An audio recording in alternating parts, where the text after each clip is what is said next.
Welcome to the Brewtiful Game. As always, I am Blake here with Ferris. Hola. And Ron, and calling in from Pennsylvania, right?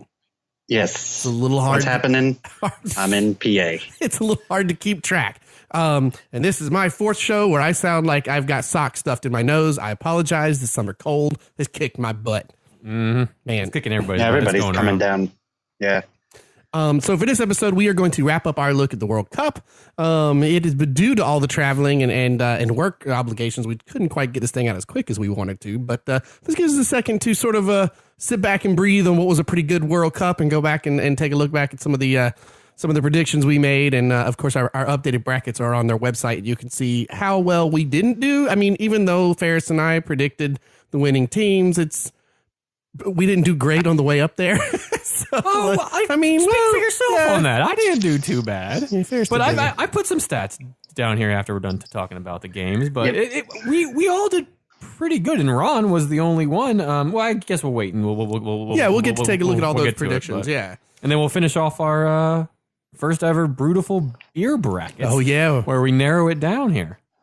And man, we have to wrap this up in this pod because Premier League starts in like 20 days. 20 days. God I feel almighty. like we're not even going to get into what we used to call a Premier League vortex when it was off season. We couldn't stop talking about Premier League because, guys, we got to talk about it. It's in 20 days. Right. Signings are happening. Like preview pod is coming up very soon. Oh here. God, you're right. You're right. It's right around the corner. We got to research our new teams coming into the league and do all that. Man, I'm glad we pod today, gentlemen, so I can remember how close we are. We got a little work to do. Yeah, this summer's been great for some soccer. Yeah. You have this, the most amazing world tournament to take your mind off of the fact that there is no Premier League. So this was the perfect substitute for a Premier League-less summer. And before we go too far into this episode, I do want to throw out a quick shout out. We have been on All In Sports Talk on their radio broadcast of all the different soccer shows they have. And they are the radio arm of All In Sports. Not All In Sports is not closing, but the radio arm is closing down because a gentleman who runs it, he'll be heading to Australia by the new year. And doing so, he's not said what, but he's got some, I don't know. I'm excited to see what he's got going, some exciting stuff down there. So we just wanted to say thanks for having us on board with so many great shows. A lot of the other great shows, we've all been kind of reaching out to each other in the last few days as the radio portion is kind of wrapping up shop. We got some folks that we might be chatting with, maybe getting on our show and doing a little cross-pollination of some soccer shows from the All In Sports Talk crew. But I just want to say to Steve, thank you again very much for having us on. And thank you so much again for that autographed Jose out the door picture. And so the scarves, awesome. man. And the scarves. Mine hangs on here every day. That's awesome. Yeah, the scarves and who was it that was on? And we interviewed him about how to watch various things in the Premier League that season. I don't. Last season, yeah. Oh no! That was with World Soccer Talk. Total Soccer Show was on. Oh, I'm Access, sorry. but not- Yes. Yeah. I'm confused. Yeah, I'll do that a lot. I'll say one, and when I mean the other, Right. Yeah, because they're both on rotation for my listens for soccer shows. Because I can't just make a soccer podcast; I have to listen to other ones as well. Absolutely. So normally we would go into the beer, but I'm not.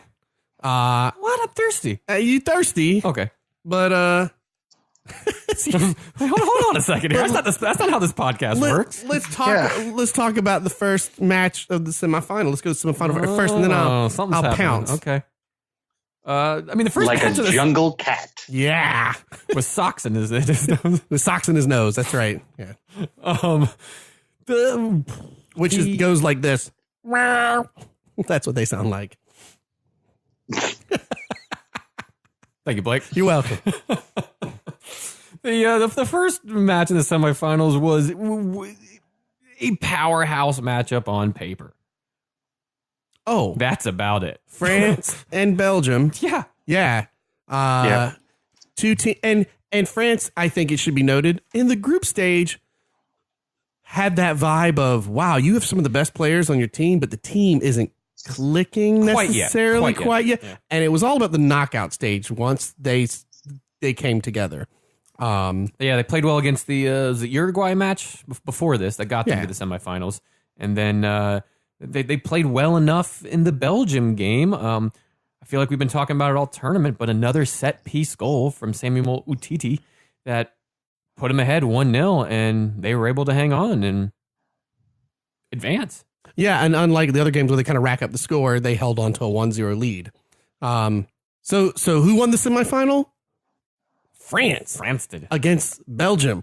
Belgium, a beer powerhouse. Yes. France, a wine powerhouse.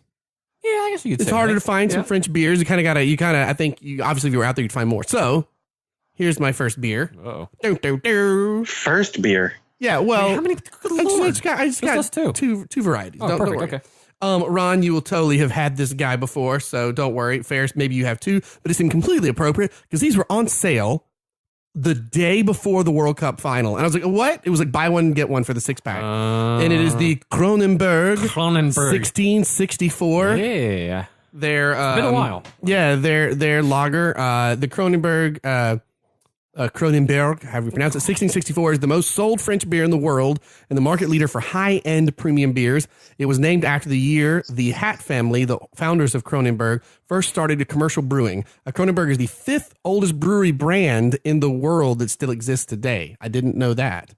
Golden hues and delicate bitterness come from selecting the best hops, the Strisselspalt, whatever, however you say that, and the unique know-how of Kronenberg's master brewers for over 300 years. Strisselspalt is also named the caviar of hops by the expert master brewers around the world for its low bitterness and aromatic qualities. Its specific soil and culture technique requirement makes it rare and quite unique to the Alsace region in Kronenberg recipes.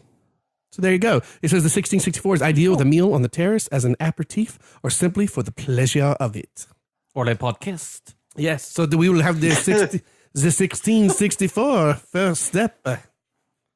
So this is which version is that? 1664 is the lager. It is the green one. It's the just the standard 64 is the as it says the Le Premier Bière Français. It is the green bottle. Because we had the 1664 white on podcast 82. Yes, we have had these dudes before. Yeah, okay. But I thought it was just Kismet. Walked in the grocery store, Publix. These were buy one, get one. Really? So, yeah, it's the the day before the World Cup. I was like, well, I guess I got my World Cup beer. Here we go. And perfect. So last time pouring it into these sweet 2018 FIFA World Cup Russia glasses. Not that I won't still use the glass, but like talking about the World Cup anyway. Speaking of that, I'm wearing a USA jersey, so we're back in the running for the next World Cup. Everybody's undefeated right now. Everybody's undefeated. That's so great. Love this. Like, it's such a European style, like the Peroni, the sort of like a light lager. Aromatic lager. It's got that skunk, but like this correct skunk smell. Not the PU. Yeah. That smells good. So, salut, mon frère. Vive Français. Good. Tell you that was a good drink in there. Yeah, because I was like, we were making foods and watching. I mean, granted, if England had made it, I would have had nothing but pies and like old Speckle Hen and stuff, or Yeah, that would have been great. But France won, so we were this.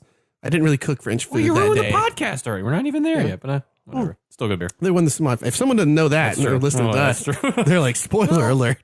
I don't watch soccer. I just find out about it through We just spoiled alerted our own podcast. Man, freaking tasty. It's a nice summer beer as well. Yes, it is. So there you go. See, Ron, I didn't want to get anything too crazy while you were gone. We couldn't go nuts. I appreciate that. I did have one I wanted to do, but I held off. I liked your text of, don't worry, I'm saving the sours for Ron. Well, you said you liked those so much. Whatever. You said they were your favorites. It's the favorite. In opposite land. Mm-hmm. Well, gents, are others in my final match? I don't know. There's too much else to say about the France-Belgium one. No, I mean is it more to be said on the side of Belgium that like Belgium kind of felt like they were on the roll, and then they weren't just quite there. And this was probably Lukaku's worst game of the tournament. They weren't quite clicking. They had some chances. They possessed the ball well. They weren't clinical in the final third like they have been for most of the tournament. Yeah, I think part of that is, your attacking force was pretty worn out by then. Oh, they were done, tired, dude. yeah. Absolutely. You could see it. They were gassed. Well, and you have to give it to France's defense as well. Not just their defense, but France's midfield. When a midfield consists of Conte, Blaise Matuidi, and Paul Pogba, those are three best midfielders in the world, period. One plays for Chelsea, one plays for Juventus, and the other one plays for Manchester United. That's a powerhouse midfield. And Matuidi and Conte protect that back four. But the back four also had a great tournament for France with Raphael Varane and Hernandez. They played very, very well. I think they kind of held that trifecta of De Bruyne, Hazard, and Lukaku front three. And Fellaini had some chances, but they weren't quite as clinical in that final third as they have been for a majority of the tournament. I agree completely. I love that I'm taking my shots of pictures of the beers. You actually remember to do this? Yeah, because like Ron always gets the good shots, and I realize it's one of the reasons that helps Ron is the lighting's better from his side. So I like rolled my chair over while the two of you were talking to take a picture of the beer, and I've just got Ferris's hands in the back putting stickers into the Panini book from the World Cup. I love this damn thing. Like, I need them to make a Panini sticker for all. Like, can we get an MLS one? Can we get let's just do this. So much so, I sat there the last week and went through and put the scores down of the group games on each page because nice. We just opened up a pack each, and Blake got a legendary 1982 Italian sticker, and we only got one duplicate, and that was an entire 2 packs. So we're building the book a little bit here. I'm definitely going to the CVS to see if there's a deal on them now that the World Cup's over. Like, how much is the entire box left? Yeah, just the entire box. Right. There's a couple of boxes left. Just take all the ones they have. I'll give you $20 and a pack of smokes for the for the entire box. What is this? The 1950s? I don't know. It's prison. Is it Shawshank? Shawshank. I don't even smoke. You got them rolled up in your shirt sleeve over there?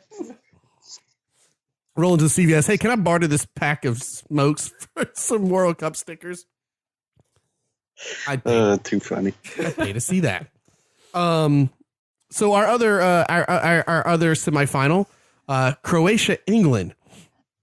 A better game of dude. What a friggin' match! Croatia had just come out of another game that went all the way down to the wire in extra time against Russia, back-to-back games. And that had never happened before. That was just crazy. I'll say that I felt like Croatia's luck prior to the match was going to run out, that they were just going to be tired. That's what everybody's thought, especially going into this game. they were going to be tired. Yeah. Man. For the first half an hour, they did look a little tired. Yeah. It took them a bit to get into the match on this one. So your first goal, Croatia wins 2-1. England gets the first goal, Trippier in the 5th minute. And it kind of felt like at that point, England was going to cut the gas on and roll forward. Just kind of take advantage of that slow start and them being a little bit tired, you think. And that's exactly what you thought, but it didn't quite play out that way. But then Croatia, they score in the 68th. And then Mandzukic in the 109th minute. Mario Mandzukic gets that winning goal. But not only does Croatia in the second half score that goal, but there becomes a feeling of like, I started to feel like if this goes to extra time and penalty kicks again, I don't want England to advance, because watching this match, I feel like Croatia's the better team. And you kind of were cheering for, I mean, you could call them an underdog in the respect that it's the smallest nation to ever get this far, if I'm not mistaken. And you just didn't expect a lot. But the quality of players that they have, Perisic and Mandzukic both getting on the score sheet here, and they're not even the best 2 players on their team. Right. You wanted the underdogs to kind of advance, even though England was also on this awesome run. It was a weird. But this isn't about a Ronaldo or a Messi. You just said it. It's a team. That's what made Croatia so fun to watch. Oh, absolutely. Through the whole tournament. I would actually go so far to say the best team of the World Cup for 2018 in Russia as a team was Croatia. In terms of an overall unit and how they played together, I think they're the best team of the tournament. Yeah, I don't think that's a stretch to say at all. And honestly, I think England would probably be a close second to that. I don't know, man. I got to say that I felt in the second half when it really felt like Croatia was taking over. And then, of course, they finally won. I was like, I'm kind of glad England's not going. I have a feeling it would have been 4-0. And I think I was right. Well, and England got tired there. You can tell they were tired. But overall in the tournament, nobody expected them to get anywhere near this far. I mean, I picked them in the semifinals, but to be honest with you, I wasn't too confident on that. And I don't know if England in the whole even thought that they would get this far.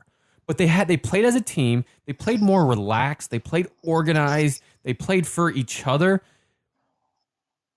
And they did well. They played as a team they played as a team in this game too. I think they got a little tired there. Because remember, they just came off of a huge win the game before this that took a lot out of them in the Colombia game, right? Yeah. And that was their first ever penalty shootout. So they're coming off of a lot here.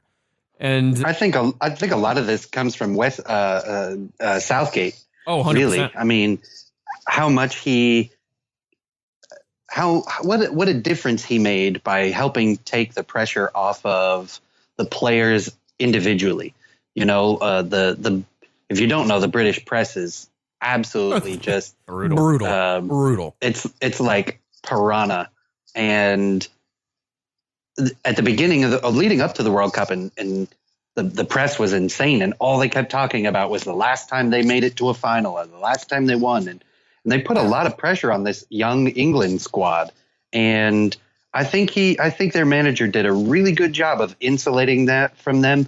But also, what I think he did better than anything was he let them have fun while they played in the biggest tournament on the planet. You think he'll stay, or you think he's going to get snatched up? I think he'll stay. He'll stay.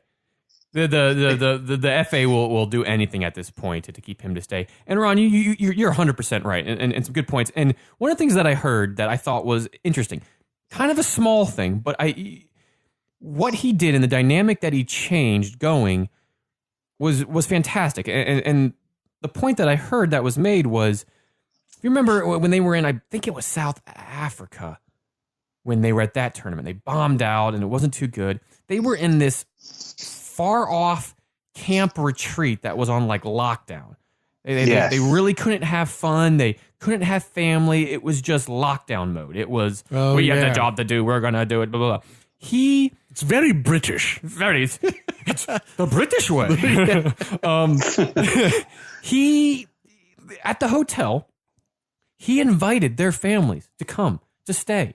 And dude, he had the Vardy party on his team. Yeah, and that's true. You can't turn down chips on the plane. No, man, no. But it was so small, and it's not that they stayed with them, you know, the entire time, or they were there at training or anything.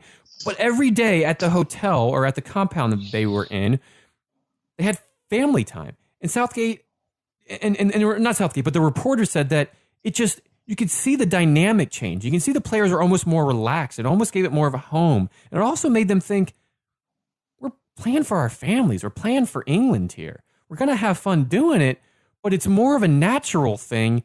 And it's not taking away from what they're used to back home, taking away from their families, putting them in this isolated compound, and then saying, go play a big game while the entire nation watches you play. It's no, we're a family. We're in this together. We're here for England. And that was Southgate. That's Southgate's choice to do that. So, Ron, you're absolutely right. Yeah, he's the reason. And that's why I think the FA will keep him, is because look what he did with as little preparation as he had.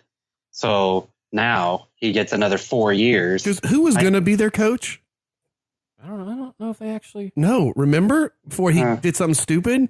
Big Sam. Allardyce. Yeah, could you imagine? No way. They don't get out of group stage. Yeah, I would agree. And the other thing that I think is a good point, that if some of you will remember, is Southgate was the under-21 manager before this, if I'm not mistaken. Yeah, and they were doing great. And they're now playing with a lot of those players. You know, so he's kind of coaching them through the way, which means they respect him. They want to play for him. And that's a mindset all on its own. And yeah, I think Southgate's, they're there to stay, and they're there to stay for a while, unless he does something Sam Allardyce-ish and goes into a bar and wants to sell Tells them how to secrets to the circumvent the Soviets or rules. something, then yeah, it's. I think he's there to stay. Well, he does dress like Alan Rickman from Die Hard, so you know he does dress sharp. He's good, yeah. He does like he's though in Die Hard. Asian Dawn. I read about him in Time magazine. Amazing. But the game's to Croatia, and they play great. All the way to extra time again. Just fantastic. And they got into their time. They got into the extra time where they have proved to. They didn't get all the way to penalties this time. And was that 3 in a row for them? 3 extra time games in a row. The first 2 being all the way to penalties. So Which they didn't get that far. Just insane. It never happened. It hadn't happened like that before. And they have to be tired as hell doing it. And as we move into our final with France against Croatia, Croatia played 102 more minutes than France had. That's an entire crazy. game and almost another half, or, Yeah. or a quarter of a half almost. Like it's a lot. It's a lot of soccer in a short period of time. Yeah, those guys played their butts off. I mean, Croatia making it to the final is a huge victory for Croatia. Huge. Yeah. Win or lose, they're still, an amazing team. And even though, as everyone already knows, when they lost, when they went home, it was like they had won the World Cup. The party Croatia threw for them was awesome. I will say, though, yes, France wins 4-2. That goal, that I think does not belie the game itself. Because when Croatia got their second goal in the 69th minute, the way they had been playing, there was no reason not to believe a third and maybe a fourth could not come. Yeah. Like Croatia above, I think the stats were they created more chances than any team in the entire tournament for scoring the whole way through. They created so many chances. You were like, look, if they score now and get a third, I can see a fourth coming in the 94th minute, 93rd minute extra time easily. Like they were a blast to watch. And prior to the game, the big talk was it set up a very David versus Goliath type game. And how would Croatia come out, after playing, as we said, basically a whole extra game, playing a fourth game in a hole where they only played 3. How would they play? Would they play tired? Would they sit back and kind of absorb the France attack? No, they came out and they played their game. For the vast majority of the game, they were the better team on either side in terms of how they played, the chances that they created, the pace they had, the tenacity that they had, especially in the first half. They were, and you're right. If they could have gotten an early goal, who knows how this game would have gone. And France, unfortunately for Croatia, as we said, was fine in the group stages, but like we thought they would dominate.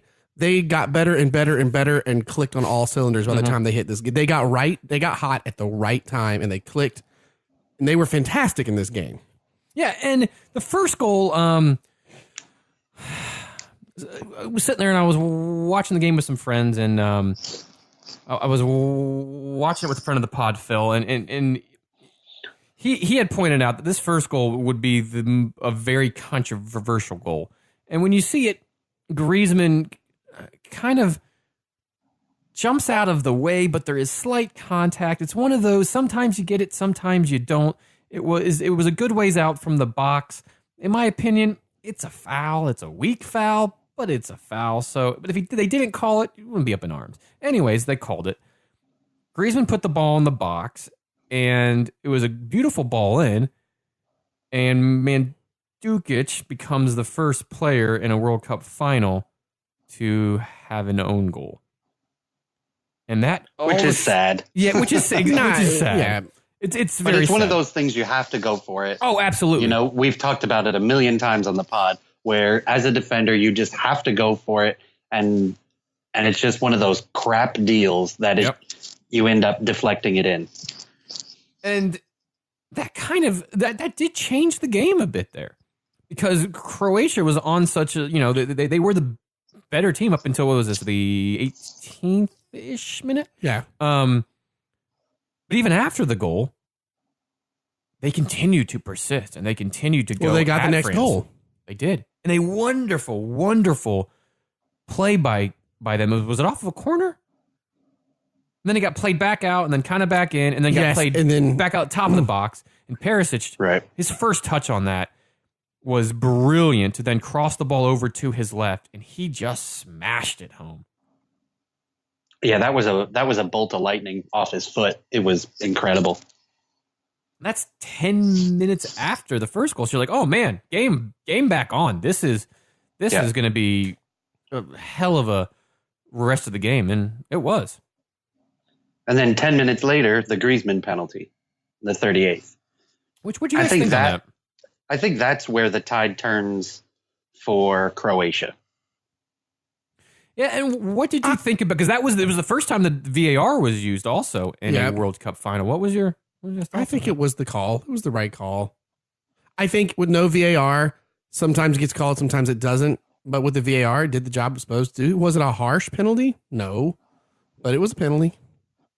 I agree. I agree in that. Yeah, I think it was a handball. VAR should get the golden boot for the golden screen where they get for the tournament. For the most part, VAR was flawless. The golden whistle, because there you go. He's got the VAR whistle. He's got the golden whistle.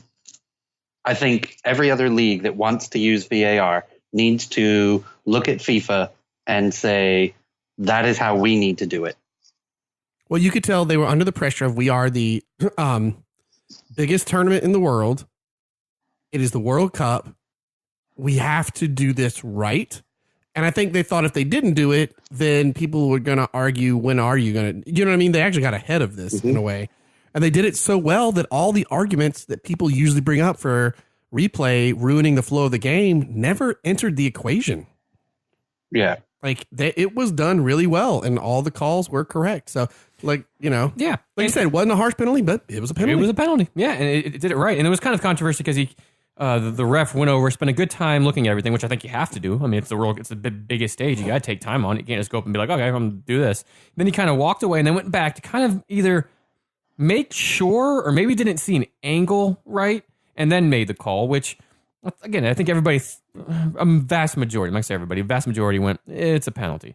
And we had actually put a poll on Twitter at the time, and most of everybody out there, 88%, thought that, yes, VAR did work, and it was a penalty, which is a very good thing for VAR. They got the call right. I also don't mind that the referee went back to look at it, because if you're going to make that call, you better make sure that you saw everything you need. And how many times do we say, oh, I have to remember to bring this to work with me. And then you get halfway to your car in the morning and you go, damn it, I forgot this. So then you've got to go back in and pick it up. So I have no problem that he went back and, either double checked or got a second, third, fourth opinion, whatever. Mine is sitting in the car, starting the ignition and going, wait, did I lock the front door? Damn it. And then I have to go check. Right. Okay. So I'm happy that he did it. And I'm also happy that VAR has worked out so well. I agree. Yeah. I mean, on its biggest stage, this is a call you want to get right. And I think they ultimately got the call right. Absolutely. Good job, FIFA. Yeah. FIFA. And despite a 4-2 scoreline, this does not again belie how fun the game was to watch. It was a good game. France was fantastic. They were firing on all cylinders. The next two goals is kind of where the second half, France kind of steamed forward a bit, and some of their big names really got into the game and got themselves some goals. A great goal by Pogba. Wonderful strike. Who had a fantastic tournament. He had a really good tournament. He's gotten a lot of stick this past year, rightly, wrongly, because of him, because of Mourinho, whatever.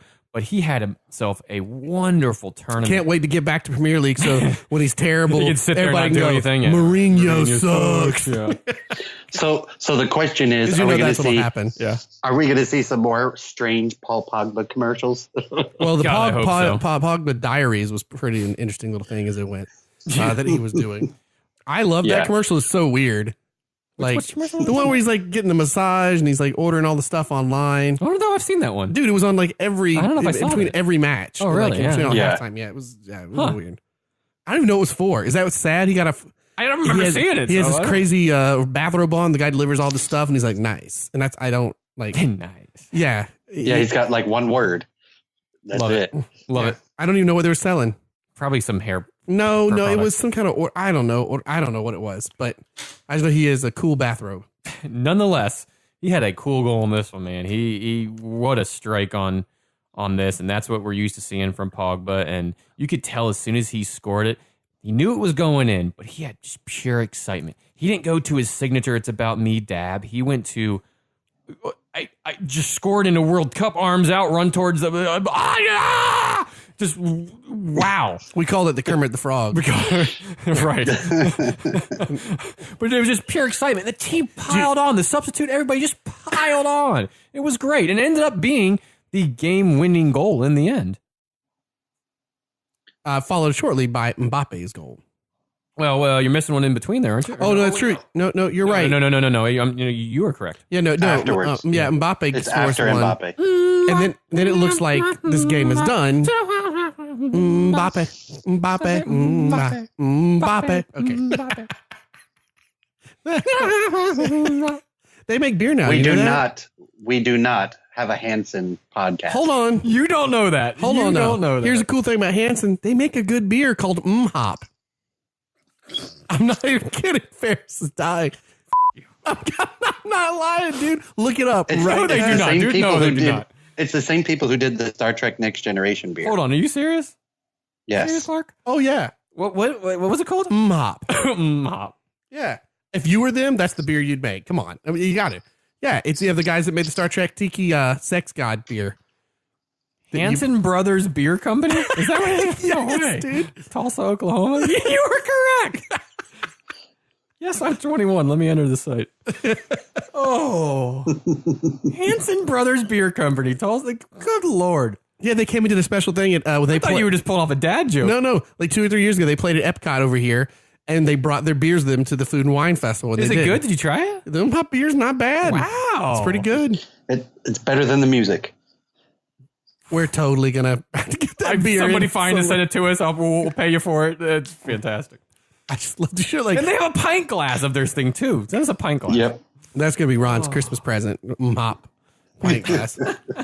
Hey, it's not a sour. That's all that matters. Oh wait, maybe they got one. I'm trying to look, but it's as far as I can tell, it's just one beer. I think they have. Hop It's called Hop. is all you can really ride with. Yeah.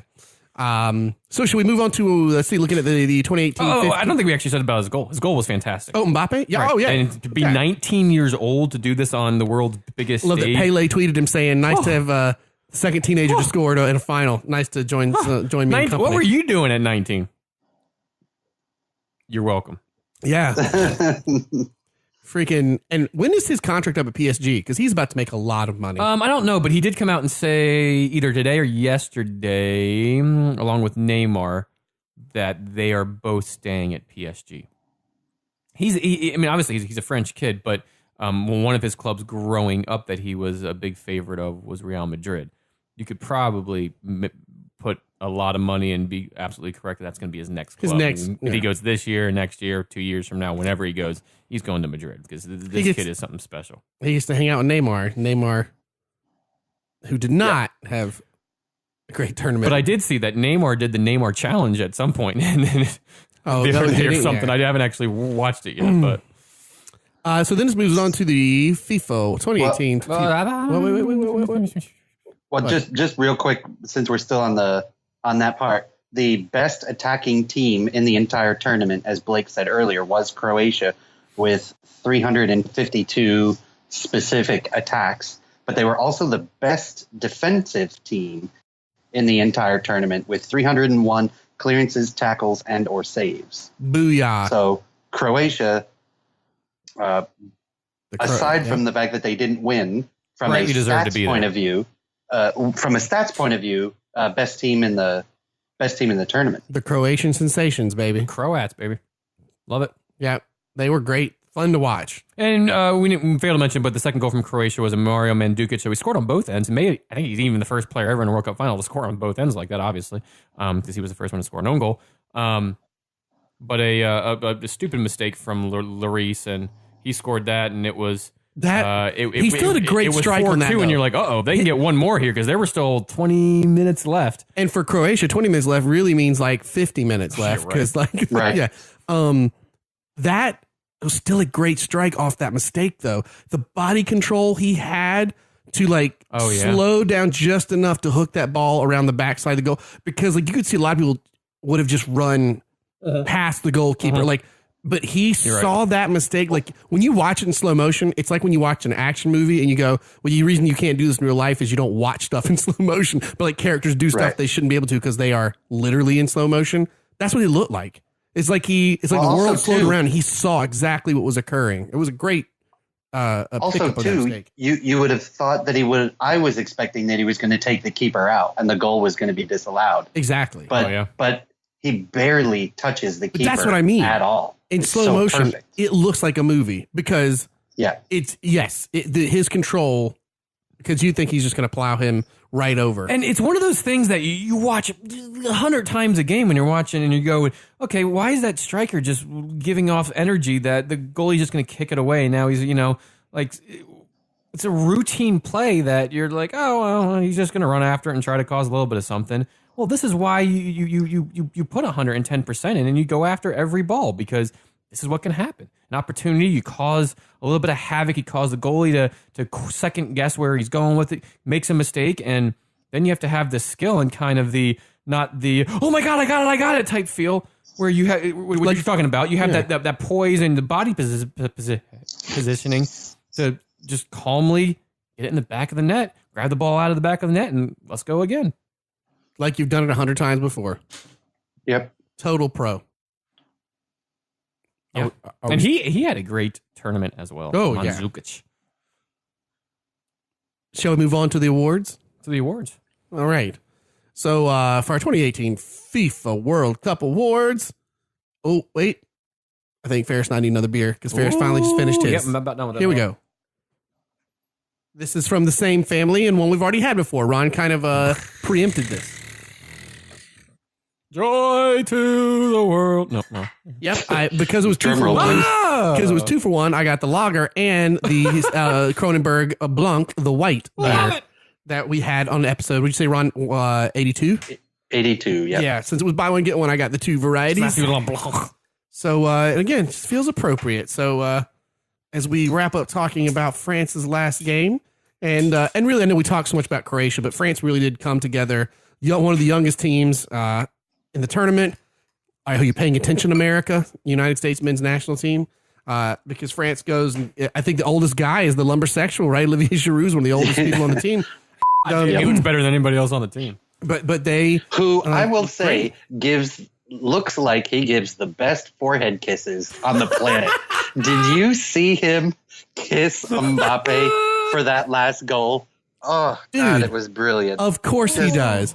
Do you expect any kind of kiss from Olivier Giroud wouldn't be the best? Because you'd be wrong if you didn't. It probably smells like Dragon Noir and just, oh my God. Yeah, warm baguettes in the morning. Right. Yeah. And some 1664 Kronenberg kiss. Oh, yes. No, he's got like a nice wine from. That's true. Yeah. Like a Bordeaux or something. Yeah. Oh, man. God, my life mission is to now get kissed on the forehead by Olivier Giroud. And then a hug by Jurgen Klopp. I mean, there you go. That's what you need. Ron. I've stumbled on this. Can we get brilliant. Olivier Giroud to go play for Liverpool? I want to see what happens if the two of them. Oh, my God. Can you imagine? That's on-air live sex almost. That's a different podcast. So to some salut, friend, for a little Kronenberg Blanc. Forehead kiss. God damn it, Ron. It did. It looked like he was you're right. yanking his forehead off. But it's the full hand, like one hand on either side. So happy. Cupping the ear gently, but on the back of the neck. Yeah. He didn't planted one on him. I think they actually brought this up. He didn't score, but he actually had a really good World Cup. He did. He played really well. Giroud is one of those. Sorry, Ron. Giroud's one of those strikers that he'll put the ball in the back of the net, but the things he does off the ball is just as impressive. His linking play is great. His linking, his hold up play. He's a very good center forward. I was very sad for Arsenal to lose him and very frustrated that Conte did not play Giroud more. And I hope whoever you end up with a coach next at Chelsea. Which is who, Ron?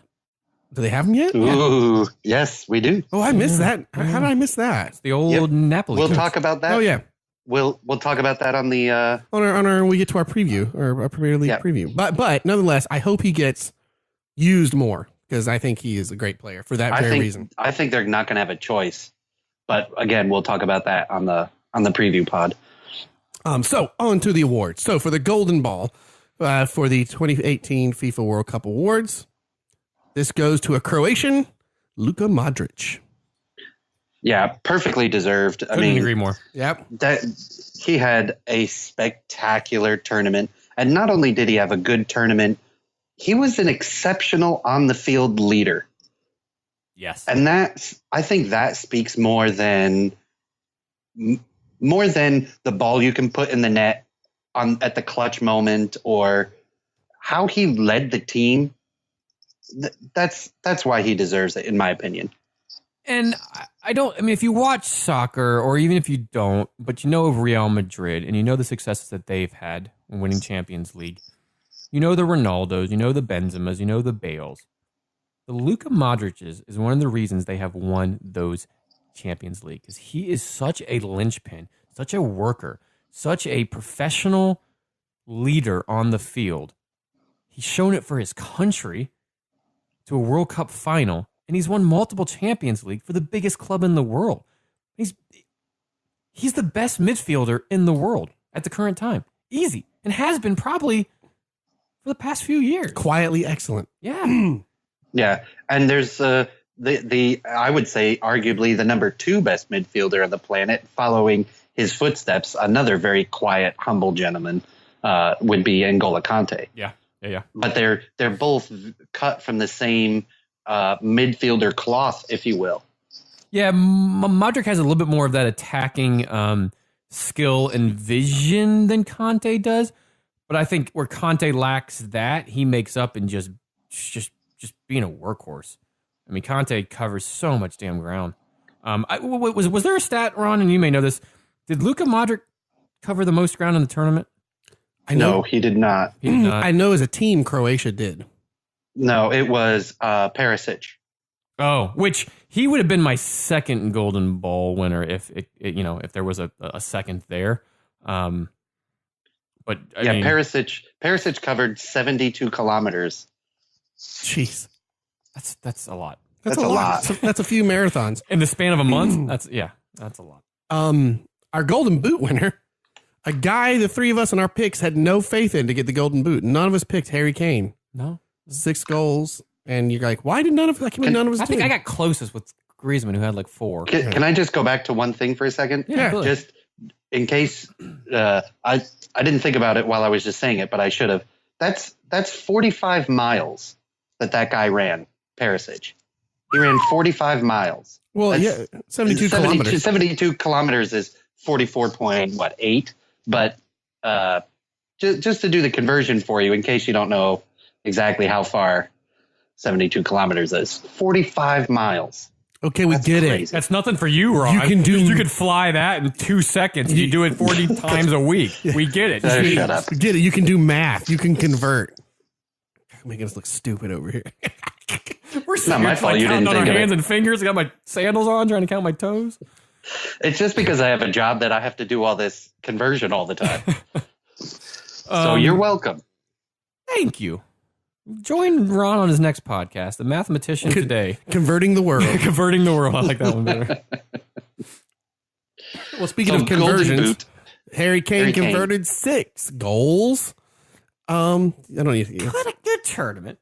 Really didn't play that well. That's what's crazy. Like, none of us picked Harry Kane. None of us had faith that he was going to. I thought it was going to be spread out more amongst that England team. Yep. And he scored 4 penalties.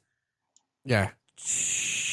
No, 3 penalties, 2 corners, and then a off the heel accidental goal. Yeah.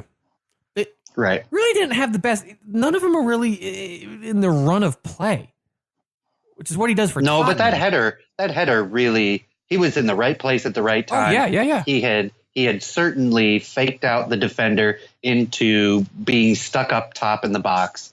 So, I mean, he worked for it. Oh, yeah. I'm not saying he didn't. It wasn't, it by no means was a terrible goal. It was a very tactical goal. But I agree. He didn't have like the standout tournament. And it was off of a set piece, which is kind of a lot of the goals in this tournament. That people had time and space in the box. But no, you're right. Especially for the Tunisia goal, was it? Or both those goals. He found himself and he got himself into a spot which is the back post, and you almost think, and they probably did, train for that on the pitch. They trained for that. Yeah.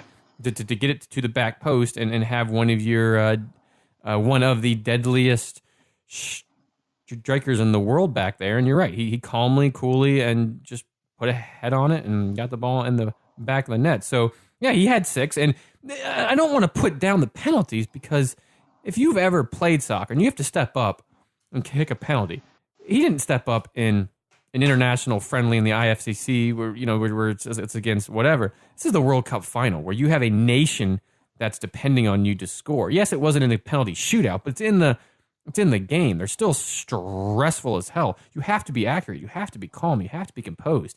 And he did that with all 3 of his, and he converted each of them. So yeah, he earned the 6. Just probably not the 6 how you think most go in the World Cup. You expect, the run of plays, the curlers, the outside of the box goals. Didn't happen here, but he walks away with the most. By the way, that Kronenberg Blanc is a good white beer. Oui, Francois. Yeah, it's a really good one. Just had to throw that out there, because we hadn't had it since episode 82, and I don't know that I've had it since then, because I didn't have this on my World Cup day. Delightful. I actually like it more than the lager. Is that no, I agree with you. This is better than lager. Yeah. Now our Golden Globe Award goes to our Golden Glove Award goes to Thibaut Courtois from Belgium. He was great. He was great for this tournament. Could have gone Hugo Lloris here, but Courtois is a very good vote. I think Courtois, the game. I can't remember which game it was where Courtois had 4 huge saves toward the end of the game, and all of them were at an outstretch to let Belgium move on. Yes, thank you. I think that's what earned him that. And I mean, the stat says that he wins it because he had the most technically had the most saves, which was 27. But I think that is why he was better than Hugo Lloris in this tournament. Now speaking of that, we actually did not mention the 3rd place match between Belgium and England, where Belgium destroyed England. Yeah. And again, I'm glad Croatia made it to the finals. I think it made it for a better match. But Belgium just, and it was like the 2 all-star teams of the Premier League meeting each other. But yeah, Belgium put it to England for that 3rd place match. Courtois had a great tournament, though. Great tournament. He's on fire, rolling in well as he goes to his next season. And our last is FIFA Young Player. Should be no surprise here. FIFA Young Player last World Cup was who? Oh, I don't know. Oh, James Rodriguez? No. Was it not Paul Pogba, or was he the previous one? I don't know. Paul Pogba's been given that award. What year was that? It's 2018. Look at 2014. I'm looking it up right now. Who's typing faster? I know. Who's typing faster? I feel like we're on a bad, 90s. We're going to hack into the government. I think I want to say that Pogba's been given that award before. You are right. 2014, Brazil. It was Paulinho Pogba. And age 21 at the time. Right. And at age 19, Kylian Mbappe. Kylian Mbappe. Yes, he... It was so God, that was gross. Hey, but the beer's good. We're totally getting that beer on the show. We're going to interview them. The Kylian Mbappe gets FIFA Young Player, and it's so well deserved. I mean, he had a great tournament. This dude's got we will be hearing his name for a long time. He's got a long career ahead of him. And he did it on the world stage. Yep. Welcome to the Calm entire world. And cool as you like, to quote Ferris. Yep. Cool as the other side of the pillow. You Rest in stole peace, it. Stuart Scott. Yeah, Killing Bobby had a great tournament. Great tournament. I can't wait to see what happens for him in the future. I mean, he's 19, so we're going to see a lot of him. Hopefully we see a lot of him in Champions Leagues. Which we'll have to purchase through TNT, right? Yeah, which I was actually thinking we may have to get Mr. Yeah, maybe we can talk to our World Soccer Talk again, because the way it's a good segue for our not only our Premier League preview, but just in general the next round of soccer across the world. A lot of changes in how we're going to have to watch it. Not just Premier League, but Champions League. And that's no surprise, especially with all the money being made in the streaming technology and all that. I'm not surprised that it's going to change every year for quite some time. Yeah, it was weird. I went to my email the other day and I got the thing from NBC Sports Gold that was like, we just want to remind you that your renewal for the upcoming Premier League season is getting ready to start. And there's going to be more games on Gold this go around. Yeah. Well, and not even that, but I think we didn't really talk about it. I won't go into a whole lot, but Gold in general for the Premier League had a bunch of extra content that was just fun to watch. Started rough, ended strong. Agreed. They started rough, ended strong. Yeah. So, speaking of starting rough and ending strong, our brackets. That was a good little segue there. There we go. So how did our brackets did? That is the question of the day. For me, I picked 13 out of the 30 knockout matchups correct. I had one France out of the last 4 correct, and I correctly picked France to win. Tap yourself on the back there. One little tap, tappity tap, tap. Nicely done. I correctly picked 20 out of the 30 knockout matchups correct. I somehow had 4 out of the last 4 correct and correctly picked France as well. Yeah, that's pretty impressive. That's awesome. You certainly did better than Blake or I. I correctly picked 16 out of 30, so like 52% correct. Hey, over that. See, I can do math. You're welcome. I picked 2, France and Belgium, out of the last 4 correct, but I had Belgium winning, not France. So, womp. But the biggest shock of the tournament, like we had done a while ago, mine was Japan was going to get out of the group stage, and they did. The only one to get any one of those 3 that we did predictions spot on. And one of the better games of the tournament. Yeah. Yeah, that was Blue Samurai. Oh, yeah.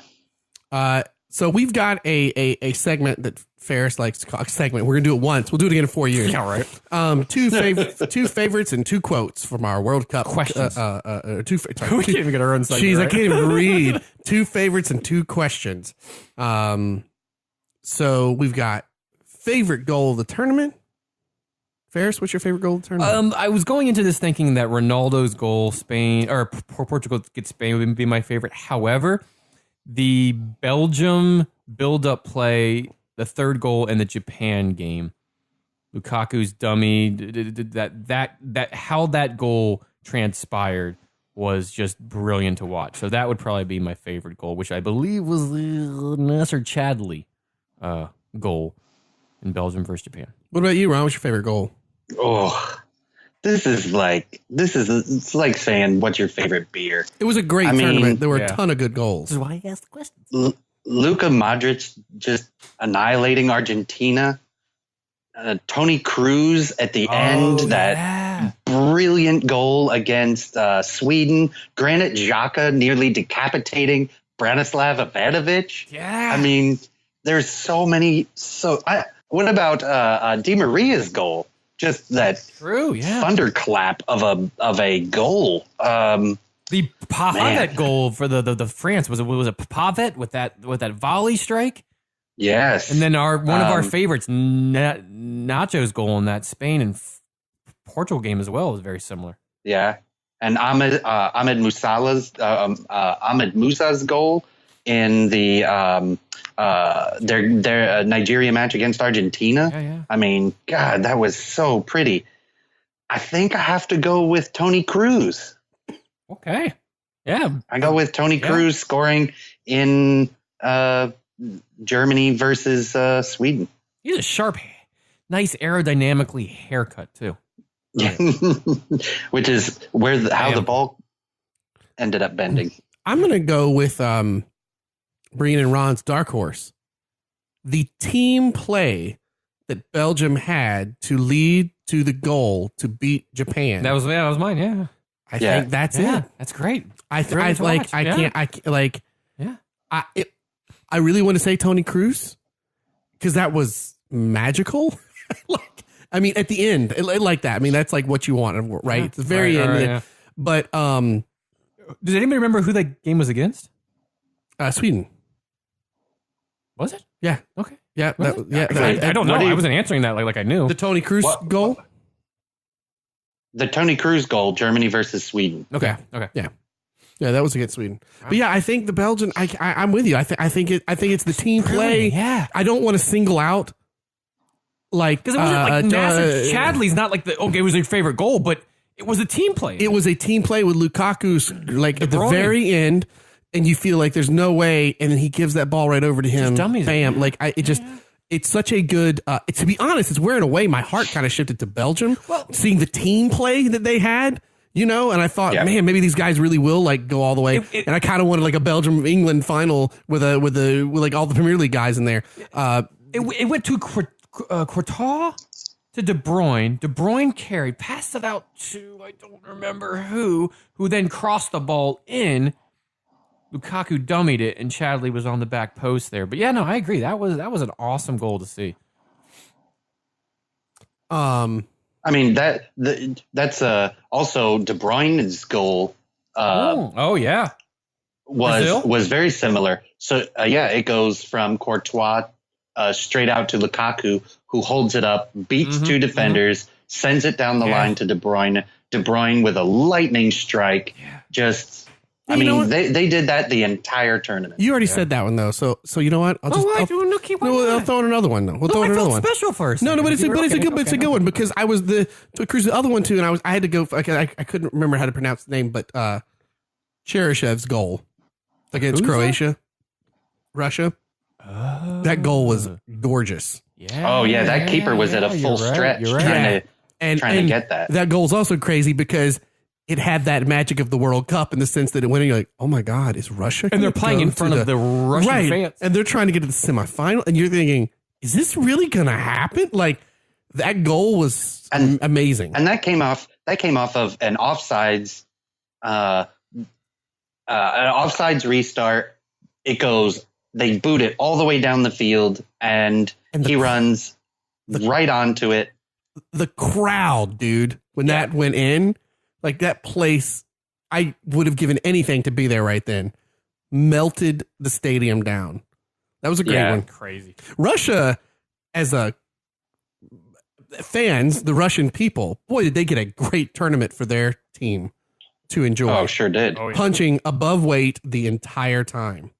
I mean, come on, it went to penalties. It could have been Russia against Belgium. True. Or not Belgium, but no, what was our semifinal? Croatia, England. Could have been Russia against England. Croatia. And let me tell you what, I think Russia could have beat England that day. Let's go throw that out there. What's our next one? Favorite game of the tournament? Oh gosh, did we just name them all? We might have just named them all within those. Well, then what's yours, Ron? Mine is hands down, without any question, Belgium, Japan. Japan go up 2-0 over Belgium. Belgium fight all the way back and win it at the breath of the end of the game, 3-2, hands down, the most nail-biting of all of the matches, that's in my opinion. Hard to argue against. That is very hard to argue against because that was in my top. Yeah. Croatia's 2 games going into extra time. Going all the way to penalty kicks. I mean, that was amazing. Yeah. That to the end, I was like, as a neutral, this is amazing. But their run with Russia, both with the local fans, that Russian Croatia game, that was fantastic. That was so much fun. Yeah. Yeah. I agree. Mine will probably be that Spain-Portugal game in the group stages. Yeah. And that I just remember. Isn't it crazy? Two teams that then faded away. Right. But it was a 3-3 game with a Ronaldo fabulous goal there at the end, and he scored a hat trick, and it was... I also remember because I was at work for the first half and left because it was like pouring down rain, and I was just like, all right, I'm going to get out of here. And I went to a bar and watched it, and was just... I'm glad I did. The second half was amazing, and it was such a fun game early in the tournament between two powerhouses. Just what an awesome game. And I'll say that opening random match to Japan, Colombia, like that whole opening kickoff of games was like, oh, is this going to be a good tournament? The first game of the tournament, Russia 5-0 up against Saudi Arabia. Like you're just like, is this tournament actually going to be like? You serious, Clark? Good? Like, it's going to be, again, magical. And it was. It was a fantastic tournament. Well, and I think going to that game real quick, the Russia-Saudi Arabia game kicked it off in that fashion. Because had that game been a 0-0 or a 1-1, it would have been like, oh, well, okay. Here we go. But it was 5-0. It's like, wow, that's... What? Also, just for the record, there was only one game that drew at a 0-0. Yeah. Which game was that? In the entire tournament, France-Denmark. That was the only 0-0 game. Everything had a score. Yeah. Wow. It was a good tournament. Wow, that's a fun stat. And I'm going to say this. I mean, as far as getting the people watching the sport, it sucks that for us in the States, the U.S. wasn't in it. I'm glad they weren't. They would have been embarrassed in this tournament because teams they could have lined up against, they could have potentially been games to win it, whether it be Colombia's or like Japan's or whatever, that you would have thought, well, that'd be a good matchup. Senegal's? Yeah, no, I think U.S. loses to most of these teams. Yeah. I mean, just take Panama out and put the U.S. in it and play that schedule. Because Panama, I don't want to say took our spot. That was their spot, but like that's, right. Yeah, they knocked us out of being able to go to the World Cup. And yeah, look what happened to them. It would not have been a good World Cup for us. Not with the current team we have. We'll get to this later, but that last friendly that they had against France where they decided to play all the young kids, and we actually played really well against France. I hope that's the way we look. We drew against the World Cup winners. I hope that that's a young. Look, see what France just did. Young. Somebody should be paying attention to that. England did. You can even go with them too. Mm-hmm. All right. So Ferris, what will you remember most about the tournament? Ooh, I had to go to me first.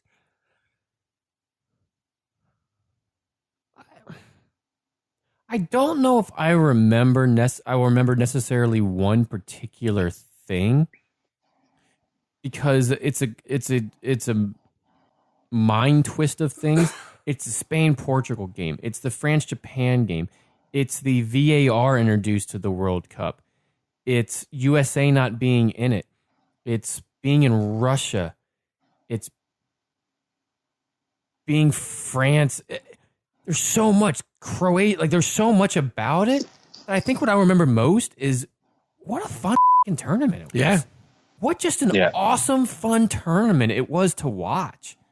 I think that's what I'm going to remember most about this 2018 World Cup is just what a fun tournament, because there was a lot there.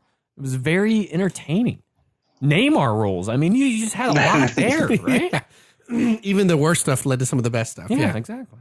All right, you, Blake, what do you remember the most? Man, I think I will remember something that was pretty cool that I was surprised by. I work with one big soccer fan, and then I've got a couple that will go to some Orlando City matches here and there that I work near, but they're not like huge fans. But the immediate group I work with, and then a lot of people we partner with, people were talking about this World Cup. I mean, my office partner, who is a diehard American football fan, soccer is like, he's like, I want to go with you one time to a city match. He's not like against it or anything. It's not his cup of tea. I mean, he's like, hey man, I'm making plans on Saturday. I really want to watch Croatia and Russia. He was keeping that. To me, blew my mind, because I thought once America was removed, and I'm sure the ratings would have been better, but I didn't expect that. And instead, Ron, you met us for one. We took early some early days at work and went out to some places to go watch some matches. And I was really surprised how engaged the non-soccer fan community was with this World Cup. And I think a lot of it has to do with the things that Ferris and you were just mentioning. We were talking about those opening games, how good they were, the underdogs winning and stuff. It made a buzz happen that for in America, soccer should be fortunate for, because if it was not like that, a bunch of 0-0 matches and it just looks like France is going to take the whole thing. Well, that wouldn't have happened. And I forgot to mention in my run of things is America. You should root for Belgium. You should have Hans, my lighting guy. It's Hans, my lighting guy. We brought you the Frankfurter. Those commercials. So are brilliant. the thing I will remember most about the tournament is more in the spirit of the tournament, because in a lot of the TV coverage and press coverage coming up to the tournament, the one thing that was pretty unanimous, no matter who was covering it, they just kept saying, anything can happen. Anything can happen. And that Mexico versus Germany match, where Mexico wins over Germany. Yeah, how do we not mention that yet? Yeah. Completely seals the spirit of the World Cup in the respect that anything could happen. Mexico, who is way down on the list from Germany, the returning champions, or defending champions, I should say. Going out early in the tournament, too. Just incredible. That feeling, remembering, oh my God, Mexico just beat the snot out of Germany in the first game. Can I add one to mine on that note? Yeah. That same vibe that you're talking about, anything can happen. We spent Germany. Family visiting, and we took them all out to the Magic Kingdom at Disney, and I'm wearing like an Arsenal jersey, and I'm going to go drop off my kids' the stroller parking, and I run into this family all wearing Sweden kits, and they're freaking out because at that point they were doing well. They had started, that crap was so freaking awesome, dude. Like, and because it did have the vibe, and it goes in that spirit of the game. Anything could happen. Those Swedes were like, we could go. Like they felt it, Yep. All right, Ferris, what will be remembered? Now I'm in the best mood. Yeah. That's like, Ron, you need to write the self-help book. Anything can happen. Those honestly, the lessons of the 2018 FIFA World Cup and the chicken soup of the soul come together. Chicken soup of the soccer soul. So anything can happen. I was gonna say, I'm so excited right now after you said that, Ron. Panini book. We're doing the Panini book after this. You said that, and I'm like, oh my God, because yes, that feeling, that vibe, this tournament, holy crap, man. It was so good. The responses that when I was doing this content at 1:30 in the morning, I'm thinking like, I'm back living in the World Cup right now. This is just like a question that would be like, oh, I remember this. Like, I remember VAR. Oh, that's simple, blah, blah, blah. But those responses were, I think it's how we all felt. It was how it connected with us, and then how we saw it to the outside world. And that was such a just not what I expected from that, but that's awesome. And it created an engagement because of the anything can happen vibe. Again, from the non-soccer fans, I did not expect. Absolutely. Oh, I'm seriously, I'm expecting to cut on the World Cup tomorrow morning. I am so jazzed right now. We got replays. We have stickers instead. That's how we relive the World Cup. So excited. You have stickers and go on to Fox Sports. They're doing replays. Oh man, nice. Ron, what did you ask me? Sorry. What will be remembered? What do you think will be remembered most about the tournament? By the Is world it different at than your large, previous right? answer? Well, you know what? I feel like my answer of being a fun tournament could go for both of these, and I think probably would. I think if VAR had more controversial stuff, it probably would have been remembered as the first tournament for VAR. But I think what the tournament will be remembered for most is all of those things. It's all those fun things that occurred. The Germany and Mexico, the Belgium and France game, the 5-0 Russia at home advancing all the way to the quarters. Like, I think that's what it'll be remembered for the most. Not that France won, not that Croatia went that far. It was such a conglomerate of things, which makes for a fun tournament. So my answer is going to be boring. It's going to be just fun for both. You're up, Blake. I kind of got a hybrid. I think VAR will be hugely remembered because it was done well, and any VAR from here on out will be compared to this set a standard, even against its own themselves, right? And 4 years later, if the VAR isn't as good, they'll compare back to this when it was really good. Sure. This has set a standard. I think VAR that's a huge deal. I think you'll see in all the major tournaments. The other is, I think what's going to be remembered is how nice it is to have the World Cup in the summer, as opposed to between American Thanksgiving and Christmas. This is really going to screw up our Christmas episode in 4 years, man. Also, there was a lot of Russia, then Qatar. Is Russia going to pull off this World Cup? There was all these discussions of shadiness and what happened. Now, regardless of what occurred, Russia put on a very successful World Cup. Actually, a friend I worked with last year, she was there watching the final game in Red Square on the screens there. Awesome. She said it was just amazing. I think in 4 years, this really gets remembered in the sense of being compared to what happens in Qatar. Will play be better because people are in the middle of their best form from their club play? Could be. I don't know. This is what I think is going to be remembered. In a way, it kind of encapsulates what Ferris talked about, but I think in the sense of way is going to be directly compared to the next one that is in Qatar. My fear is that that's a lot of negative comparison in the sense that, man, it was better last go round than what we're seeing right now. Yeah, that's a good point. So what I think will be remembered most about the tournament is to kind of a hybrid like Blake's. I think my previous answer of the spirit of anything can happen, really translates well into this. I mean, you look at so many team supporters that the games are one goal away from each other at the closing breath of stoppage time. And, the fans are still cheering on the team that is down by a goal because they really believe that ball can get put into the back of the net at the breath of stoppage time or the breath of, extra time, which we saw so many goals like that. The other thing I think will be remembered for this specific tournament is how many of the big teams went home early.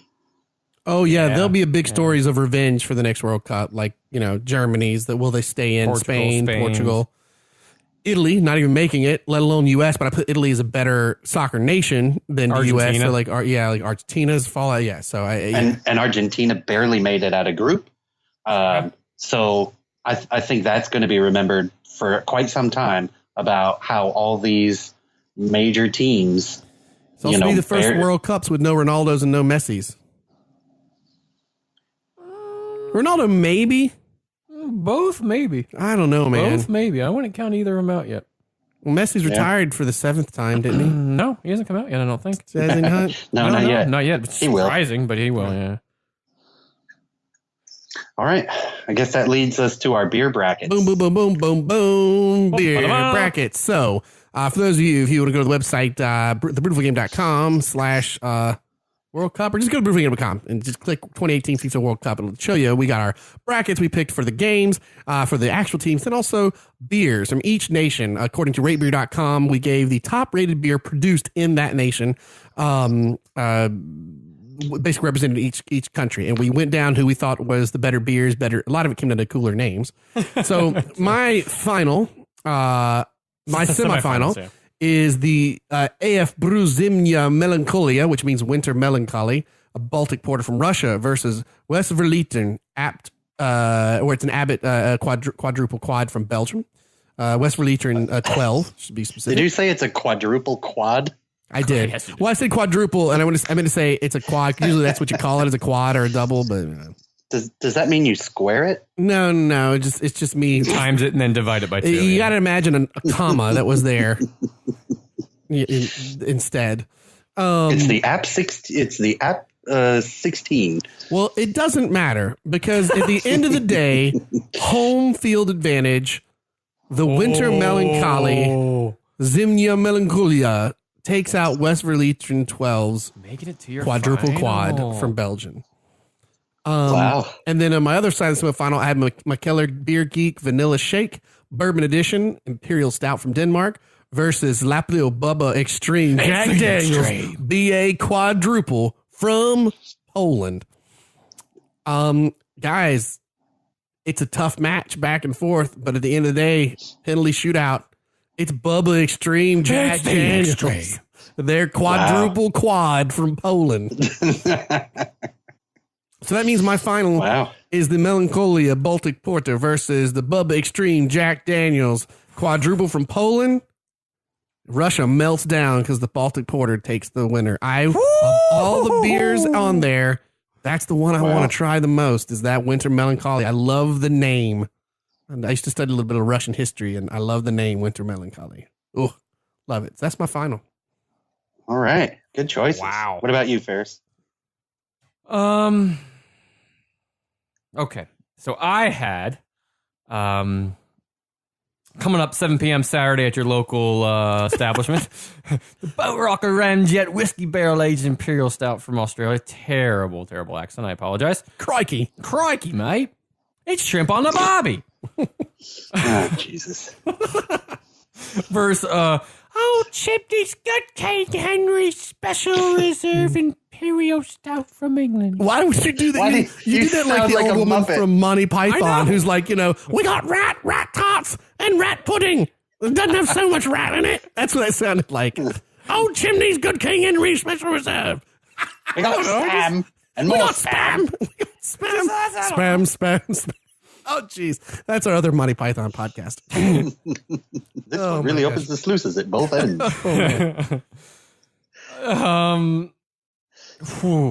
Decisions. Any day now. Yeah, I know. I'm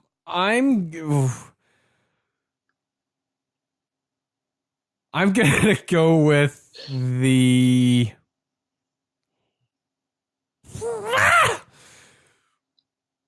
Saturday 7 p.m. Boat Rocker Ramjet Whiskey Barrel Aged Imperial Stout.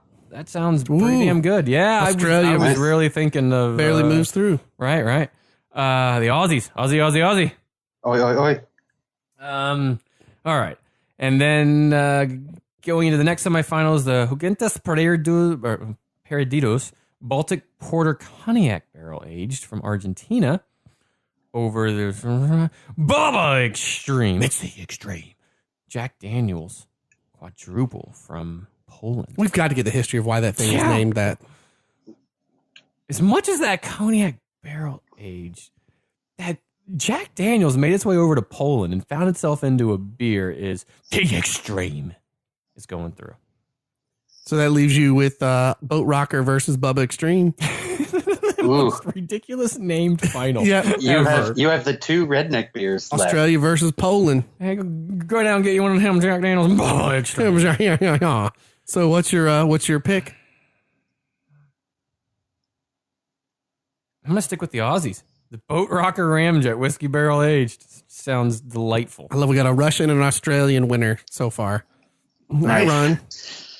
All right, so in my semis, I also had the Winter Melancholy Baltic Porter from Russia versus the Belgium Titan, the Quadruple Quad Westphalitrin. I'm not going to tell you who I'm picking yet. And then I also had Boat Rocker Ramjet Barrel Aged from Australia versus the Monty Python beer of Old Chimney's Good King Henry Special Reserve Imperial Stout from England. So my final is Old Chimney's Good King Henry Special Reserve taking on the Quadruple Quad of Westphalitrin from Belgium.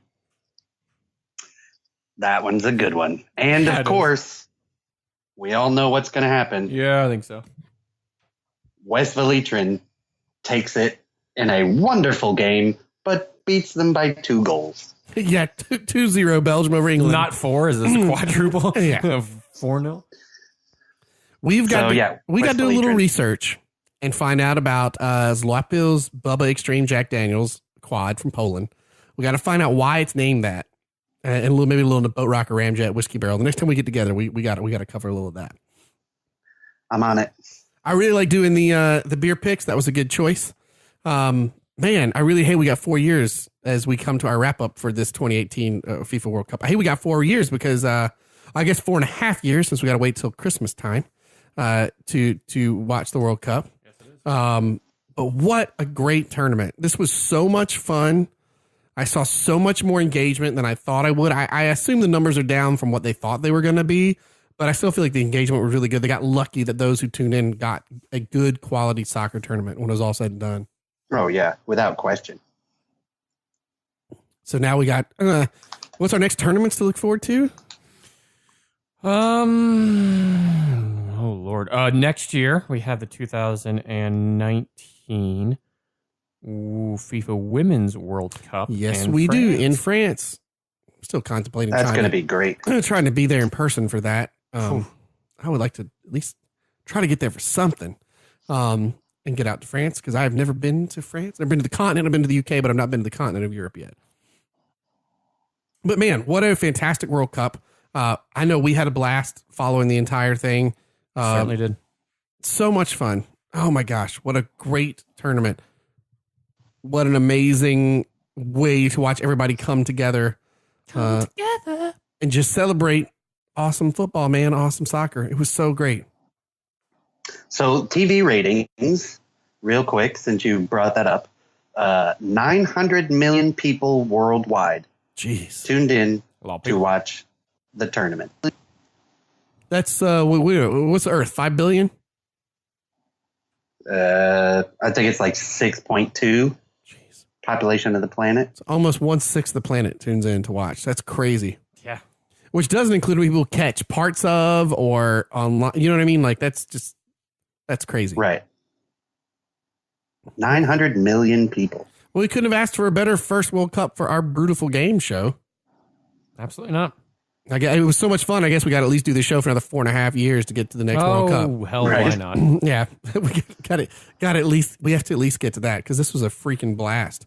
But as Ron, I'll give you the. Sorry, go ahead. Oh no, go ahead.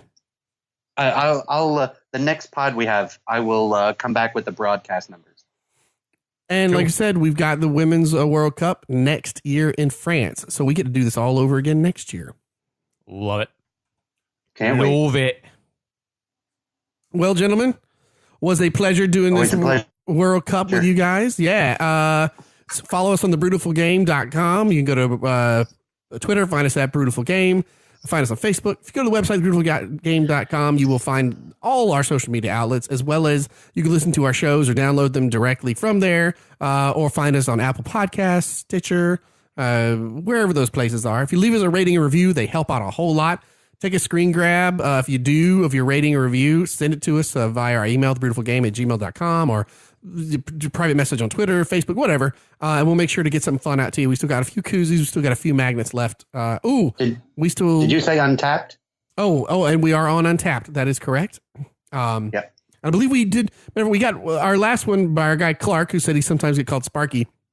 Are those out to him yet, or are we about to send out to? Those go out to him on Monday. Perfect. Awesome. So keep a lookout for those, Clark. You serious, Clark?